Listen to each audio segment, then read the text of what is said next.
Hey guys, welcome back to another video. It is late at night and I wanted to sit down and have a chat about practice.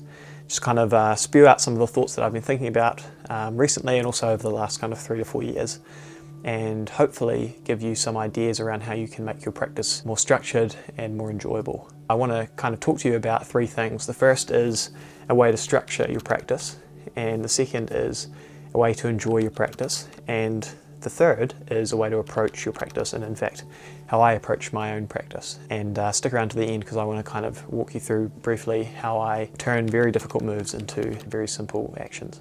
So we're going to come back to that, but the first thing I want to talk about is a way of structuring practice, and this is something that I first heard from Jason England. He talked about breaking practice into 3 different kinds of practice. First practice is the practice that you do every day.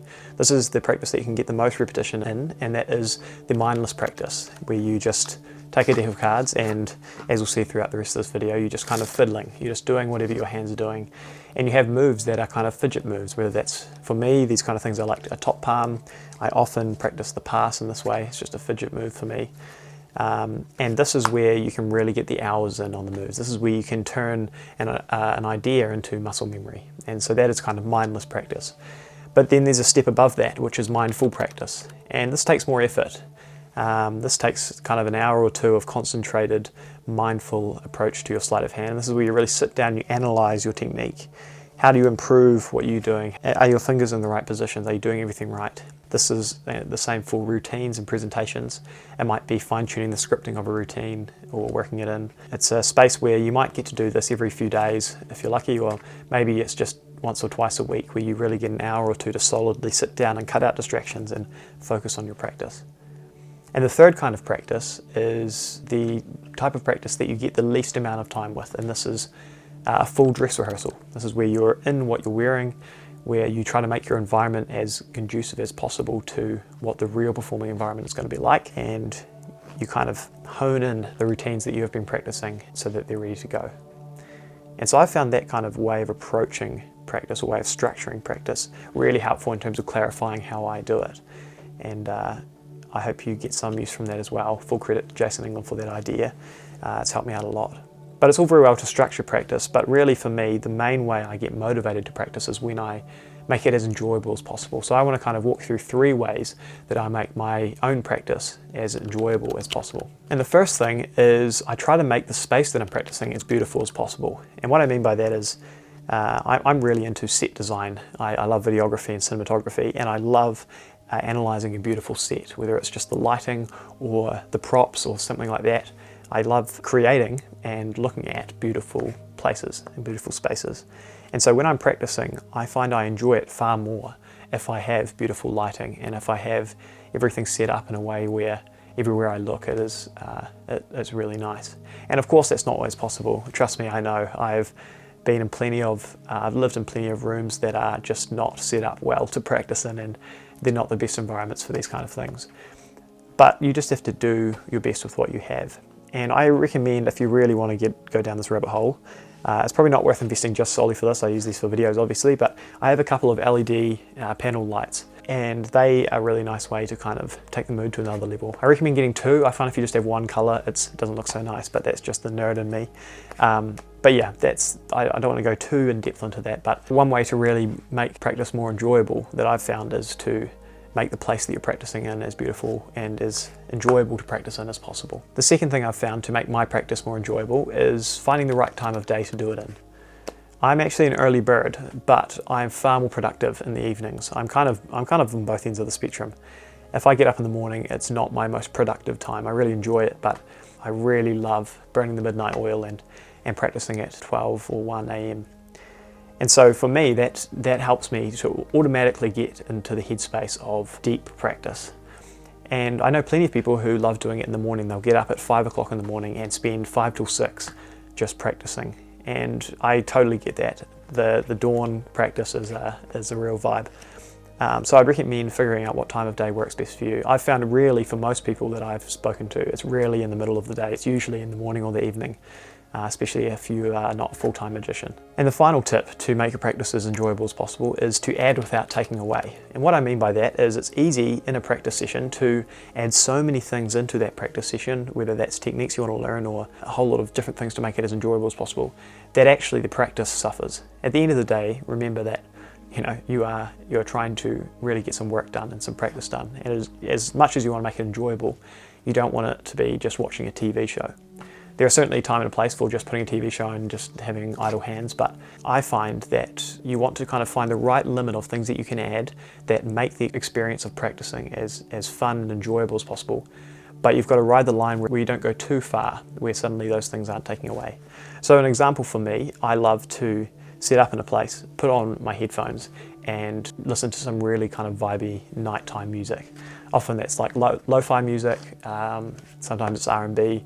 I sometimes add some like ambient noises like rain or fire in the background to kind of combine, and I find that is just the perfect blend. It gets me in the zone and things like that. Sometimes for me it's classical music, other times it's jazz, it just depends on the time of day. So that is the kind of final way I've found to make your practice as enjoyable as possible, because at the end of the day, if you really enjoy it, then you're going to want to do it more often. You're going to look forward to those times more, and there's nothing better than looking forward to a really good, deep practice session. And the final thing I want to share with you for this video is a way of approaching practice.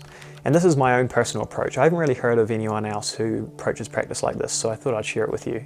One thing to note before I actually explain my process is that I really love difficult moves. Moves that take a long time to master and that are really kind of knuckle-busting things. The way that I've found to make those moves manageable is to spend a lot of time at the beginning getting everything right. Whether that's finger placements, whether it's getting the strength in your fingers up right. I know when I first started learning a bottom deal, it took me about a month just to get the pinky strength required to actually be able to do that technique. What you want to do is set a foundation for the technique so that you can now do the move without really thinking about it. And really the core of my process comes down to make every move a fidget move. Because like I said at the beginning, everyone has those hours throughout the day where you just have a deck of cards in your hand and you're always practicing. And so if you can turn your moves into fidget moves, you automatically get hours upon hours and hours of reps in without really having to think about it too hard.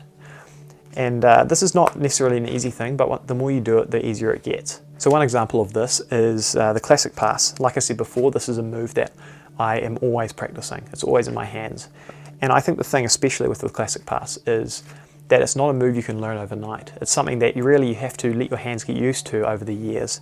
I've never met someone who has a really fantastic classic pass who's only worked on it for like a few weeks or months. That's the kind of move where you have to really get used to the motion so you can build it into a routine as you're performing live. But there are lots of other techniques that are far more difficult. One example is the center deal. This is something I would often practice when I was on the bus. I would just practice taking the card from the middle. And that just became a routine. I would cut the cards and deal from the middle. And that slowly turned that move into a fidget move. And once it turns into a fidget move, you're golden, because it means that you suddenly get all these hours of reps in. But there is a second part to this. You don't just want to turn it into a fidget move and forget about it, because that's how bad habits can kind of form and snowball into a really bad technique. And so one way to stop that is to stop and assess those moves in those deep practice sessions. So often I'll spend one practice session kind of looking over like 8 different moves that I've been fidgeting with and just making sure that my technique's right. Sometimes I'll correct things, whether it's a timing thing. Sometimes I get into the habit of doing a move really fast. Like when I used to practice my top palms at that kind of speed where it's just boom and then the card's in palm. And I found that in performance, this is a very jarring action, and so I really need to learn how to do it slowly, and so I had to kind of redo that in performance. So basically there's a cycle of build a foundation of a move, turn it into a fidget move, and then reassess that move, and then you kind of repeat that. I've found that makes learning difficult moves almost trivially easy at sometimes. Obviously moves are difficult, and you can't do that with every move. There's a lot of ace cutting stuff that you have to be bang on. You can't be fidgeting around with that kind of stuff. You have to really be paying attention. But that also is great because you don't want everything you do to be totally mindless. So I realise this has been kind of a pretty informal video. It's been a bit of a rant, but I hope you've enjoyed it and I hope you've got some value from it. These are just some of the things that I've picked up over the years of how to make practice as beneficial and enjoyable as possible. So I hope you've enjoyed it, and if you have, consider subscribing or liking the video, and I'll see you in the next one.